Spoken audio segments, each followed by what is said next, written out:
India's age-old love affair with gold is glittering brighter than ever. Absolutely, it's Diwali season, but gold is so much more than timeless elegance. It is also a strategic asset, and nobody knows that better than our next speaker, who brings a deep understanding of the Indian consumer and jewelry market from strategic thinking to practical execution. Here to tell us why India stays eternally bullish on bullion is Sachin Jain, Regional CEO, World Gold Council. Distinguished guests, friends, ladies and gentlemen, it is with a great honor for me to address this August gathering. We all at World Gold Council are super happy and proud to be partnering with the NDTV, such a phenomenal platform that we've put together.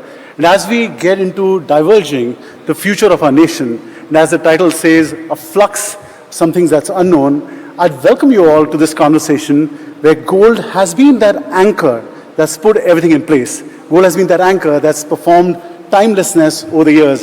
And I consider you, and I welcome you to consider gold as not just a sleepy asset class, but an asset class that's performed phenomenally well in these particular times of flux, and how this will shape up, as we march into the Viksit Bharat 2047, what India would do, and an important pillar for our progress.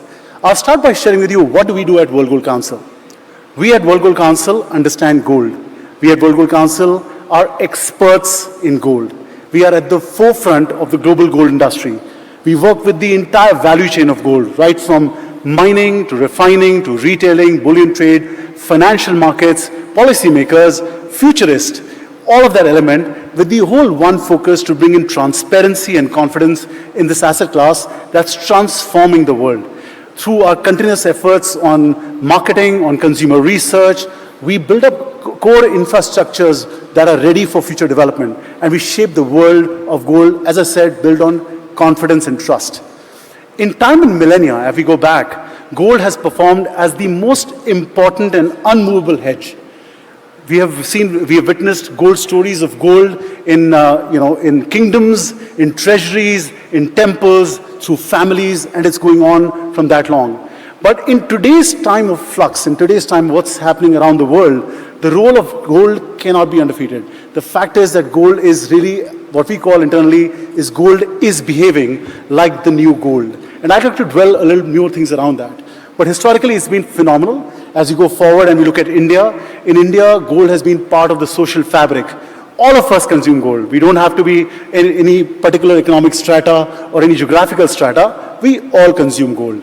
Gold is a part of our special moments of life. Gold is something that we pass from one generation to the other generation. And I can tell you, dear friends, that the Indian housewife can be easily awarded as the smartest investor in the world, because through the millennia, through the lifetime of Indian housewife, collecting small values and volumes of gold, she's not just brought adornment and wealth in the family, she's created wealth for our nation. And that's fundamentally true.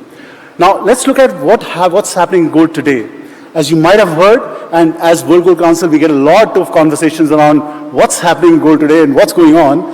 And I can tell you that what's happening in gold today is unprecedented. We've never seen this before. And that really is an answer to it's a new changed world of geopolitics. It's a new changed world of de-dollarization, of economic crisis. In the last 1.5 years, we've seen 85 new peaks of gold price. 85, my friends. We've seen the gold price just in 2025 rise up by 56%. Still, from yesterday to today, in the international markets, it's gone up by $174 one day. So there is something happening. And these are not sheer numbers. These are numbers that reflect the importance and criticality of gold in today's world. In today's world where geopolitics, as I said, is evolving. Nations are behaving in a different manner. And as we all are looking at our future, gold will be a fundamental of this growth. There are a lot of usages of gold, and if you look at historically, 30 years back, central banks were the net sellers of gold, and the only usage of gold was jewelry. Fast forwarded today we have a very diverse usage of gold, both sectorally or even geographically. About 74% of the annual usage of gold is consumed by developing markets, China, India, Middle East, and that's phenomenal, which is very different 30 years ago. From a sectoral perspective, we have a very, very wide usage.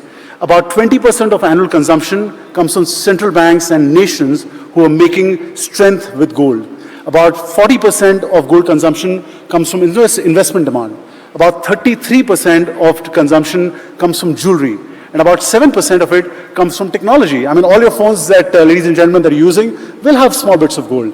All the renewable energy systems in the world are using gold to make the world a better place. Now, just one number I'd like to share. Just the investment demand in this year is slated to cross $6 trillion of gold trading. Now, what that means in INR terms is that we will have a trading of 17,80,000 crore worth of gold on a daily basis. I'll again repeat that, 17.8 lakh crores worth of gold trading on a daily basis, which makes gold as the most liquid asset on planet Earth. It is a hedge, it is a safe haven, it is something that really truly holds strength in a nation, and we believe as we go forward in this march towards Viksit Bharat, we need to look at all these aspects correctly and closely. Now, what's lying in the future? At the World Gold Council, we've been working on making gold as a contemporary, technological, very savvy asset. We've been working on digitizing gold in all facets. We're working with organizations, with digital players, with economies, with banks, hedge funds, and even looking at how gold can be on the blockchain. And there'll be really three things that you'll see in the very near future with gold. You'll see gold as a completely fungible asset, which really means that can move from A country to B, A organization to B, A person to B in a very transparent manner. We believe gold will be accessible. Like in any contemporary modern asset class, gold will be available 24/7 to transact, to share, to trade. And lastly, when we will be digitizing gold, there will be authenticity in gold. When we say this is what it is, it will mean what it is in terms of grammage, caratage, and so on and so forth, with complete ticks on ESG in the entire pipeline journey. So my dear friends, that's what's happening in gold globally. But let's narrow down in the focus of India, and as a respectable Prime Minister has laid down the destination of Viksit Bharat 2047, where we all are moving towards and marching towards making India a developed nation. There is a fundamental role of gold. And as World Gold Council, we are on this project called Swarnim Udan 2047, where we're trying to create an exact roadmap of what will happen in gold and what's the role of gold in the developed nation of India. And of that, we're working alongside with the policymakers, future thinkers, technologists, banks, and with the crux, we're coming out with a very clear destination of gold's role in 2047 and a clear roadmap as to what will happen in 2040, 2035, 2030, and what we as an industry and economy need to start doing today. And ladies and gentlemen, there are some very interesting, sort of pillars that are coming around it. I'd like to reflect on a little few of them. First and foremost, we believe that India will do mining of gold. Over the next decade, if the right triggers are pressed, we believe that 1/3 of the consumption of gold in India will come from our own gold. Connected to that is the biggest mine that exists in the world, that's gold sitting in the households of India. How can that be, via technology, via transparency, via privatization, be brought into the main system of the economy, and that'll be the other initiative that we'll do. We believe that India will be the jeweler to the world, and not just a net importer, but also a net exporter with value addition. We believe that tourism in India will enhance, and there will be a section of gold tourism where we can enhance the artisans, the skills, and the craftsmanship of India at the international level to make India as a gold center for tourism. And lastly, and very importantly, while we are such a big market, India is a price taker in gold. We are not a price maker. And we believe that over the next few years, there needs to be a transformation in the banking sector to work very closely with the gold sector so that we move from not just being a price taker, but really drive the global gold market by being a price maker in this industry. So with that, my friends, I think I just want to reiterate the fact that gold is not a sleeping commodity. As you look into the future, look at your own portfolios, look at India as a nation, and we think that as gold will be not just a critical asset, but a very strategic asset to have in our portfolios, in our nation, we need to thrive towards it. And with that, before I end, tomorrow is Dhanteras, and it's a very important day that we all go out and buy gold, and I encourage all of you to buy gold. But more importantly, I want to reflect as to what's the meaningfulness of this festive time. In Dhanteras and Diwali, we pray to the goddess Lakshmi, the goddess of wealth. We pray to God Dhanvantri, which is goddess of medicine and health. And we pray to God Kuber, which is really the treasure and safeguard of all this wealth. We pray for material prosperity and also spiritual growth. So from all of us at World Gold Council, I wish you all a very happy Dhanteras and a very happy Diwali. Thank you for your time.